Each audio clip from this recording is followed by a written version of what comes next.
Hello guys, ഇന്ന് നമ്മൾ നോക്കാൻ പോകുന്നത് നമ്മളുടെ ഇന്ത്യയിലെ പ്രധാനമന്ത്രിമാരെ കുറിച്ചാണ്. ഇതിനെക്കുറിച്ച് എന്തായാലും നമ്മുടെ PSC എക്സാമിന്, SSC അങ്ങനെ എന്തെങ്കിലും എക്സാമിനൊക്കെ ചോദ്യങ്ങൾ വരും. ജസ്റ്റ് ഡയറക്റ്റ് അല്ലെങ്കിൽ ഇൻഡയറക്റ്റായിട്ട് എന്തെങ്കിലും ചോദ്യങ്ങളൊക്കെ വരും. അപ്പോൾ ഇത് നമ്മുടെ തൊഴിൽ വീതിയിൽ വന്ന പേപ്പറാണ്. അപ്പം ഇത് നോക്കി നിങ്ങൾക്ക് നോട്ട്സ് മനസ്സിലാവണില്ലെങ്കിൽ ഞാൻ ഇവിടെ പോയിൻറ്റ്സ് വായിക്കും. അപ്പോൾ അതൊന്ന് നോട്ട് ചെയ്യുകയോ അല്ലെങ്കിൽ എഴുതി വയ്ക്കുകയോ ചെയ്യാം. ഓക്കെ, അപ്പോൾ നമുക്ക് സ്റ്റാർട്ട് ചെയ്യാം. ഇന്ത്യയിലെ പ്രധാനമന്ത്രിമാരെ കുറിച്ചാണ് നമ്മൾ പറയാൻ പോകുന്നത്. ഭരണഘടനയുടെ അനുച്ഛേദം 74 പ്രകാരം പ്രസിഡന്റിനെ സഹായിക്കുന്നതിനും ഉപദേശിക്കുന്നതിനുമുള്ള മന്ത്രിസഭയുടെ തലവനായിട്ടാണ് പ്രധാനമന്ത്രിയെ കാണുന്നത്. നമ്മുടെ ഇന്ത്യയിൽ ടോട്ടൽ 14 പ്രധാനമന്ത്രിമാരുണ്ട്. ക്യാബിനറ്റ് ആർച്ചിലെ ആണിക്കല്ല്, തുല്യരിൽ ഒന്നാമൻ എന്നിങ്ങനെ പ്രധാനമന്ത്രി അറിയപ്പെടുന്നു. പ്രധാനമന്ത്രിയുടെ കാലാവധി 5 വർഷമാണ്. ഇനി നമ്മൾ ഫസ്റ്റ് നോക്കാം. നമ്മുടെ ഇന്ത്യയിലെ ആദ്യത്തെ പ്രധാനമന്ത്രിയാണ് ജവഹർലാൽ നെഹ്റു. 1947 അദ്ദേഹം പ്രധാനമന്ത്രി ആയത്. 1888 നവംബർ 14 ഉത്തർപ്രദേശിലെ പ്രയാഗ്രാജിൽ ജനിച്ചു. എവിടെയാണ്? ഉത്തർപ്രദേശിലെ പ്രയാഗ്രാജിലാണ് അദ്ദേഹം ജനിച്ചത്. ആധുനിക ഇന്ത്യയുടെ ശില്പി, ഭരണഘടനയുടെ ആമുഖത്തിൻ്റെ ശില്പി എന്നൊക്കെ അറിയപ്പെടുന്നു. അപ്പോൾ ഇങ്ങനെയൊക്കെ ക്വസ്റ്റ്യൻ ചോദിക്കുക, ആധുനിക ഇന്ത്യയുടെ ശില്പി ആരാണെന്ന്. അപ്പോൾ എന്താണ് ആൻസർ? ജവഹർലാൽ നെഹ്റു. അല്ലെങ്കിൽ ഭരണഘടനയുടെ ആമുഖത്തിൻ്റെ ശില്പി, അത് മിക്കപ്പോഴും ചോദിക്കാനുള്ള ക്വസ്റ്റ്യനാണ്. ഭരണഘടനയുടെ ആമുഖത്തിൻ്റെ ശില്പി കേട്ടോ. അപ്പോൾ അതാരാണ്? ജവഹർലാൽ നെഹ്റു. എന്നിങ്ങനെയൊക്കെ ജവഹർലാൽ നെഹ്റു അറിയപ്പെടുന്നു. 1929 ലാഹോർ സമ്മേളനത്തിൽ ആദ്യമായി ഇന്ത്യയിൽ നാഷണൽ കോൺഗ്രസിൻ്റെ പ്രസിഡൻ്റായി. ഇന്ത്യയിലെ ത്രിതല തദ്ദേശ ഭരണ സംവിധാനത്തിന് പഞ്ചായത്ത് രാജ് എന്ന് പേര് നൽകി. സോവിയറ്റ് യൂണിയൻ്റെ മാതൃക സ്വീകരിച്ച് ഇന്ത്യയിൽ പഞ്ചവത്സര പദ്ധതികൾ ആരംഭിച്ചു. ഈ പഞ്ചവത്സര പദ്ധതികൾ പഠിച്ചു വെച്ചു. നമുക്കത് നിങ്ങൾ ചിലപ്പോൾ എക്കണോമിക്സ് അങ്ങനത്തെ സബ്ജക്റ്റിലൊക്കെ പഠിക്കും. അതിനെന്തായാലും ഒരു ക്വസ്റ്റ്യൻ വെച്ചിട്ടുണ്ടാകും. അപ്പോൾ പഞ്ചവത്സര പദ്ധതികൾക്ക് തുടക്കം കുറിച്ചതാരാണ്? ജവഹർലാൽ നെഹ്റു ആണ്. ചേരിചേര പ്രസ്ഥാനം രൂപീകരിക്കാൻ മുൻകൈയെടുത്തു. ഗാന്ധിജിയുടെ രാഷ്ട്രീയ പിൻഗാമിയാണ്. ഭാരതരത്നം ലഭിച്ച ആദ്യ ഇന്ത്യൻ പ്രധാനമന്ത്രിയാണ്. 1964 മെയ് 27 അദ്ദേഹം അന്തരിച്ചു. ന്യൂഡൽഹിയിലെ ശാന്തിവനമാണ് അന്ത്യവിശ്രമ സ്ഥലം.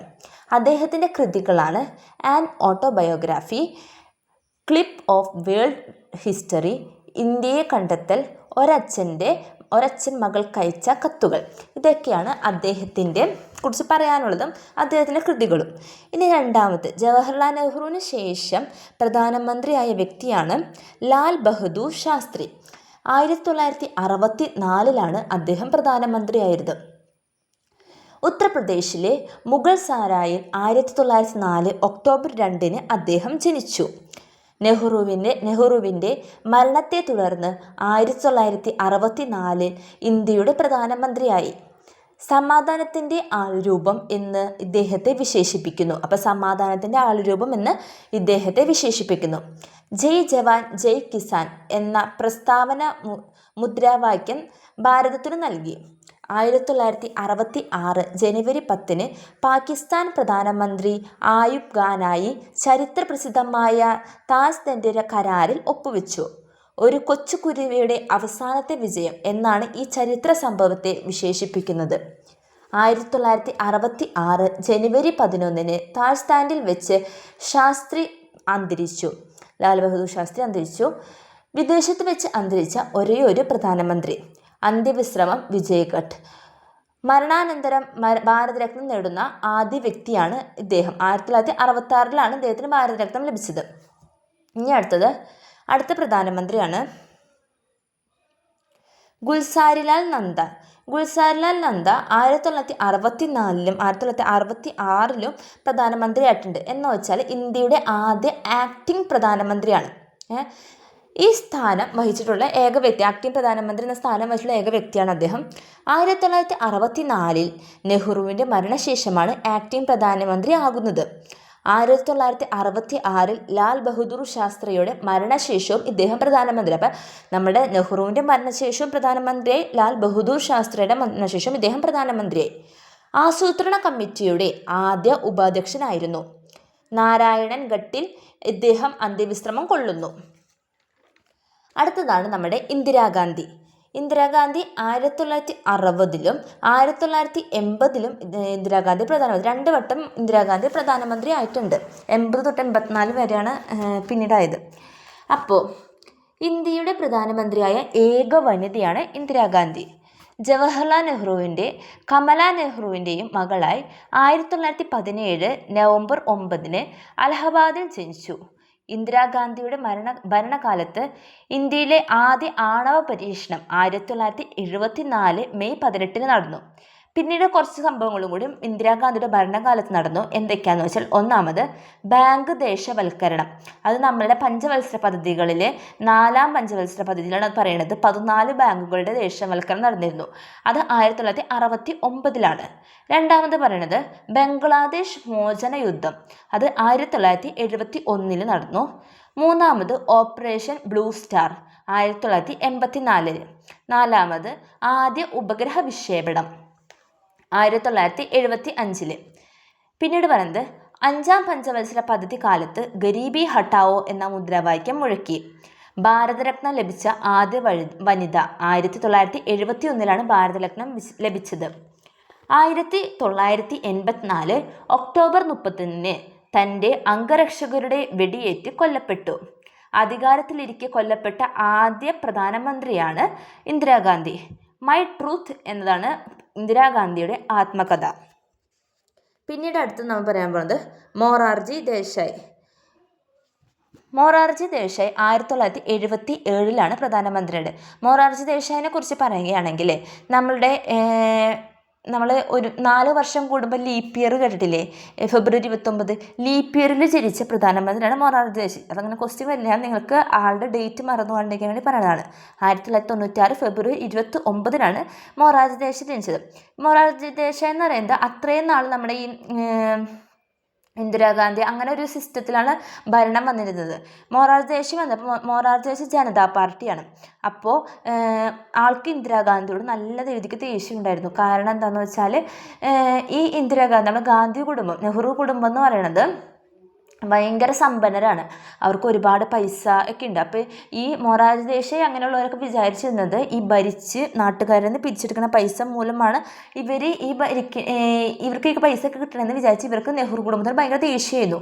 അങ്ങനെയാണ് മൊറാർജി ദേശായി പ്രധാനമന്ത്രിയായി വന്നത്.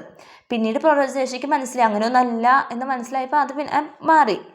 അപ്പോൾ 1896 ഫെബ്രുവരി 29 ഗുജറാത്തിലെ വൽസാർ ജില്ലയിൽ ബദേലി ഗ്രാമത്തിൽ ജനിച്ചു. ഗുജറാത്തുകാരനായ ആദ്യ ഇന്ത്യൻ പ്രധാനമന്ത്രി.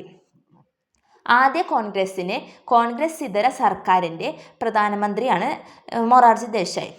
ഇന്ത്യയുടെ പരമോന്നത ബഹുമതിയായ ഭാരതരത്നവും പാകിസ്ഥാൻ്റെ പരമോന്നത ബഹുമതിയായ നിഷാൻ ഇ പാകിസ്ഥാനിൽ ലഭിച്ച ഏക വ്യക്തി. ഇന്ത്യയിൽ റോളിംഗ് പ്ലാൻ നടപ്പിലാക്കി. 1995 ഏപ്രിൽ 10 അന്തരിച്ചു. അന്ത്യവിശ്രമ സ്ഥലം അബൈഗട്ട്. സ്റ്റോറി ഓഫ് മൈ ലൈഫ് ഇദ്ദേഹത്തിൻ്റെ ആത്മകഥയാണ്. അടുത്ത ആളാണ് ചൗധരി ചരൺ സിംഗ്. 1979 അദ്ദേഹം പ്രധാനമന്ത്രിയായത്.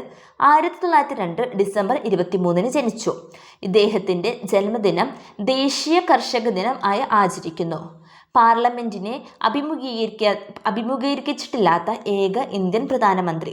ഇന്ത്യയുടെ ആദ്യ ന്യൂനപക്ഷ മന്ത്രിസഭയ്ക്ക് നേതൃത്വം നൽകിയ പ്രധാനമന്ത്രി. ന്യൂഡൽഹിയിലെ കിസാൻ ഘട്ടാണ് ചരൺ സിംഗിൻ്റെ അന്ത്യവിശ്രമ സ്ഥലം. ഏഴാമത്തെയാണ് രാജീവ് ഗാന്ധി. രാജീവ് ഗാന്ധി പറയുന്നത് നമ്മുടെ ഇന്ദിരാഗാന്ധിയുടെ മകനാണ്. ഫിറോസ് ഗാന്ധിയുടെയും ഇന്ദിരാഗാന്ധിയുടെ മകനായി 1944 ഓഗസ്റ്റ് 20 ജനിച്ചു. ഇദ്ദേഹത്തിൻ്റെ ജന്മദിനം ദേശീയ സദ്ഭാവന ദിനമായി ആചരിക്കുന്നു. 1984 ഒക്ടോബർ 31 ഇന്ദിരാഗാന്ധി വധിക്കപ്പെട്ടതിനെ തുടർന്ന് ഇന്ത്യയുടെ പ്രധാനമന്ത്രിയായി. ഇന്ത്യയുടെ ഏറ്റവും പ്രായം കുറഞ്ഞ പ്രധാനമന്ത്രിയാണ് നമ്മുടെ രാജീവ് ഗാന്ധി. ഇന്ത്യൻ വിവരസാങ്കേതിക വിദ്യയുടെ പിതാവ് എന്നറിയപ്പെടുന്നു. വോട്ടിംഗ് പ്രായം 21-ൽ നിന്ന് 18 ആയി കുറച്ചു. 1989 ഭരണഘടനാ ഭേദഗതി നടന്നത് ഇദ്ദേഹത്തിൻ്റെ കാലത്താണ്. 1986 പുത്തൻ വിദ്യാഭ്യാസ പദ്ധതിയുടെ ഭാഗമായി 1987 ഓപ്പറേഷൻ ബ്ലാക്ക് ബോർഡ് നടപ്പിലാക്കി. 1991 മെയ് 21 തമിഴ്നാട്ടിലെ ശ്രീപെരുമ്പുത്തൂരിൽ വെച്ച് ബോംബാക്രമണത്തിൽ കൊല്ലപ്പെട്ടു. മരണാനന്തരം 1991 ഭാരതരത്ന നൽകി. ഇദ്ദേഹത്തിൻ്റെ ചരമദിനം ഇന്ത്യയിൽ ഭീകരവിരുദ്ധ ദിനമായി ആചരിക്കുന്നു. ഇത്രയാണ് രാജീവ് ഗാന്ധിനെ കുറിച്ച് പറയാനുള്ളത്. അടുത്തത് VP സിംഗ് 1989. കേന്ദ്രത്തിൽ രൂപവൽകൃതമായ ആദ്യ തൂക്കുമന്ത്രിസഭയുടെ തലവനായി പ്രധാനമന്ത്രി. 1987 ജനമോർച്ച എന്ന രാഷ്ട്ര പാർട്ടി രൂപീകരിച്ചു. അവിശ്വാസ പ്രമേയത്തെ തുടർന്ന് രാജിവെച്ച ആദ്യ പ്രധാനമന്ത്രി. പിന്നാക്ക സമുദായ സംവരണം നടപ്പാക്കുന്നതിനായി മഡൽ കമ്മീഷൻ റിപ്പോർട്ട് നടപ്പാക്കിയ പ്രധാനമന്ത്രി. മനസിൽ സിയാദ് സഫർ ഇദ്ദേഹത്തിൻ്റെ ആത്മകഥയാണ്. 2008 നവംബർ 27 അദ്ദേഹം അന്തരിച്ചു. അടുത്തതാണ് ചന്ദ്രശേഖർ 1990. 1927 ഉത്തർപ്രദേശിലെ ഇബ്രാഹിംപട്ടി എന്ന ഗ്രാമത്തിൽ ജനിച്ചു. ഇന്ത്യൻ രാഷ്ട്രീയത്തിലെ യുവ തുർക്കി എന്ന് ഇദ്ദേഹത്തെ വിശേഷിപ്പിക്കുന്നു. ജയിൽവാസകാലത്തെ ഓർമ്മക്കുറിപ്പുകളാണ് മേരി ജയിൽ ഡയറി എന്ന പുസ്തകം. ഇദ്ദേഹത്തിൻ്റെ രചനകൾ ഡൈനാമിക്സ് ഓഫ് സോഷ്യൽ ചേഞ്ച് എന്ന പേരിൽ സമാഹരിച്ച് പുറത്തിറക്കിയിട്ടുണ്ട്. 1995 ഏർപ്പെടുത്തിയ മികച്ച പാർലമെന്റേറിയൻ അവാർഡിന് ആദ്യമായി അർഹനായ വ്യക്തി. 2007 ജൂലൈ 7 അന്തരിച്ചു. ഡൽഹിയിലെ ജനനായക് സ്ഥാൻ എന്ന അന്ത്യവിശ്രമ സ്ഥലം. 10ാമത്തെയാണ് PV നരസിംഹറാവു. 1991 ഇദ്ദേഹം പ്രധാനമന്ത്രിയായത്. ദക്ഷിണേന്ത്യക്കാരനായ ആദ്യ ഇന്ത്യൻ പ്രധാനമന്ത്രി. അത്രയും കാലം ഉത്തർപ്രദേശ് ഭാഗങ്ങളിലാണ് ഇപ്പോഴും പ്രധാനമന്ത്രി ഉണ്ടായത്. ദക്ഷിണേന്ത്യക്കാരനായ ആദ്യ പ്രധാനമന്ത്രിയാണ് PV നരസിംഹറാവു. 1921 ആന്ധ്രാപ്രദേശിലെ കരിംനഗറിൽ ജനിച്ചു. ഉദാരവൽക്കരണം, സ്വകാര്യവൽക്കരണം, ആഗോളവൽക്കരണം എന്നിവയൊക്കെ നടപ്പിലാക്കി. ക്രിമിനൽ കേസിൽ ശിക്ഷിക്കപ്പെട്ട ആദ്യ പ്രധാനമന്ത്രി.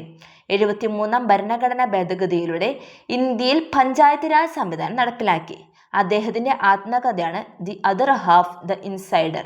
അദ്ദേഹത്തിൻ്റെ കൃതിയാണ് അയോധ്യ 6 ഡിസംബർ 1992.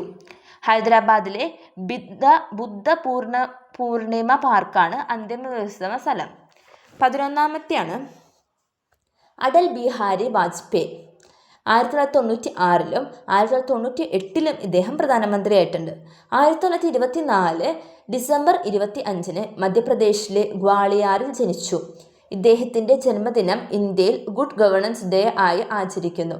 കാലാവധി തികച്ച ആദ്യ കോൺഗ്രസ് ഇതര പ്രധാനമന്ത്രി. കാർഗിൽ യുദ്ധം 1999 സമയത്തെ പ്രധാനമന്ത്രി. ഐക്യരാഷ്ട്രസഭയിൽ ഹിന്ദിയിൽ പ്രസംഗിച്ച ആദ്യ പ്രധാനമന്ത്രി. ഇന്ത്യ പാക് സൗഹൃദത്തിനായി ലാഹോർ ബസ് യാത്ര നടത്തി ചരിത്രം കുറിച്ചു. 2018 ഓഗസ്റ്റ് 16 അന്തരിച്ചു. സദൈവ് അടൽ സമാധി സ്ഥലം അദ്ദേഹത്തിൻ്റെ. അടുത്തതാണ് HD ദേവഗൗഡ. 1996 ഇദ്ദേഹം പ്രധാനമന്ത്രിയായത്. 1933 കർണാടകയിലെ ഹരദനഹള്ളി ഗ്രാമത്തിൽ ജനിച്ചു. മണ്ണിൻ്റെ പുത്രൻ എന്നറിയപ്പെടുന്നു.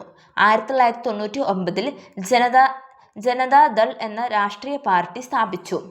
കർണാടകയിലെ മുഖ്യമന്ത്രി ആയ ശേഷം പ്രധാനമന്ത്രി ആയ ആദ്യ വ്യക്തിയാണ് അദ്ദേഹം. 13ാമത്തെ IK ഗുജ്റാൾ 1997. ഇദർ കുമാർ ഗുജ്റാൾ എന്ന IK ഗുജ്റാൾ 1919 ഡിസംബർ 4 അവിഭക്ത പഞ്ചാബിലെ ധലം ജില്ലയിൽ ജനിച്ചു. പഞ്ചാബുകാരനായ ആദ്യ പ്രധാനമന്ത്രി. ഇന്ത്യ സ്വാതന്ത്ര്യത്തിൻ്റെ സുവർണ ജൂബിലി ആഘോഷിക്കുമ്പോൾ പ്രധാനമന്ത്രി ആയിരുന്നു. 2012 ഡിസംബർ 30 അന്തരിച്ചു. അദ്ദേഹത്തിൻ്റെ സമാധി സ്ഥലം സ്മൃതി സഫൽ. ഇനി അടുത്തത് 14ാമത്തെ ഡോക്ടർ മൻമോഹൻ സിംഗ്. 2004 അദ്ദേഹം പ്രധാനമന്ത്രിയായത്. പ്രധാനമന്ത്രി പദത്തിലെത്തിയ ആദ്യ ന്യൂനപക്ഷ സമുദായ അംഗം. സിഖ് മതമാണ് അദ്ദേഹത്തിൻ്റെ. 1933 പാകിസ്ഥാനിലെ പഞ്ചാബ് പ്രവിശ്യയിലുള്ള ഗ എന്ന ഗ്രാമത്തിൽ ജനിച്ചു. റിസർവ് ബാങ്കിൻ്റെ ഗവർണറായിരുന്നു. രാജ്യസഭയിൽ പ്രതിപക്ഷ നേതാവായ ശേഷം പ്രധാനമന്ത്രിയായ വ്യക്തി. ലോകസഭയിൽ അംഗമായിട്ടില്ലാത്ത ഒരേയൊരു പ്രധാനമന്ത്രി. അസമിൽ നിന്നുള്ള രാജ്യസഭാ അംഗമായിരുന്നു. ദേശീയ ഗ്രാമീണ തൊഴിലുറപ്പ് പദ്ധതി, ഇന്ത്യൻ വിവരാവകാശ നിയമം എന്നിവ നടപ്പിലാക്കി. നാഷണൽ ഇൻവെസ്റ്റിഗേഷൻ ഏജൻസി NIA രൂപീകരിച്ചത് ഇദ്ദേഹമാണ്. അടുത്തതാണ് നരേന്ദ്രമോദി. 2014 2019 ഇദ്ദേഹമായിരുന്നു പ്രധാനമന്ത്രി. ഇപ്പോഴും ഇദ്ദേഹം തന്നെയാണ് പ്രധാനമന്ത്രി. 1950 ഗുജറാത്തിലെ വഡ്നഗർ പട്ടണത്തിൽ ജനിച്ചു. പിന്നോക്ക സമുദായത്തിൽ നിന്നുള്ള ആദ്യ പ്രധാനമന്ത്രി. നരേന്ദ്ര ദാമോദർ ദാസ് മോദി എന്നാണ് അദ്ദേഹത്തിൻ്റെ മുഴുവൻ പേര്. 4 പ്രാവശ്യം ഗുജറാത്ത് മുഖ്യമന്ത്രിയായിരുന്നു. ഇന്ത്യയുടെ ചരിത്രത്തിൽ ഏറ്റവും കൂടുതൽ തവണ അധികാരത്തിലിരിക്കുന്ന പ്രധാനമന്ത്രിമാരുടെ പട്ടികയിൽ 4ാം സ്ഥാനമാണ് നരേന്ദ്രമോദിക്ക്. അപ്പം ഇത്രയാണ് നമ്മളുടെ ഇവരെ കുറിച്ച് പറയാനുള്ളത്, നമ്മുടെ പ്രധാനമന്ത്രിമാരെ കുറിച്ച് പറയാനുള്ളത്. ഇനി നിങ്ങൾക്ക് ഇതിൻ്റെ എക്സ്ട്രാ വല്ല നോട്ട്സ് വേണമെങ്കിൽ കമൻറ്റ് ചെയ്യുക. പിന്നെ നിങ്ങൾക്ക് വേറെ എന്തെങ്കിലും നമ്മുടെ മുഖ്യമന്ത്രിമാരെ കുറിച്ചോ അല്ലെങ്കിൽ നമ്മുടെ കേരളത്തിലെ മന്ത്രിമാരെ കുറിച്ചോ അല്ലെങ്കിൽ PSC യുമായി ബന്ധപ്പെട്ട് എന്തെങ്കിലും നിങ്ങൾക്ക് പഠിപ്പിച്ച് തരണം എന്നുണ്ടെങ്കിൽ നിങ്ങൾ കമൻറ്റ് ചെയ്യുക. ഞാൻ അതനുസരിച്ച് നിങ്ങൾക്ക് നോട്ട് തരുന്നതായിരിക്കും.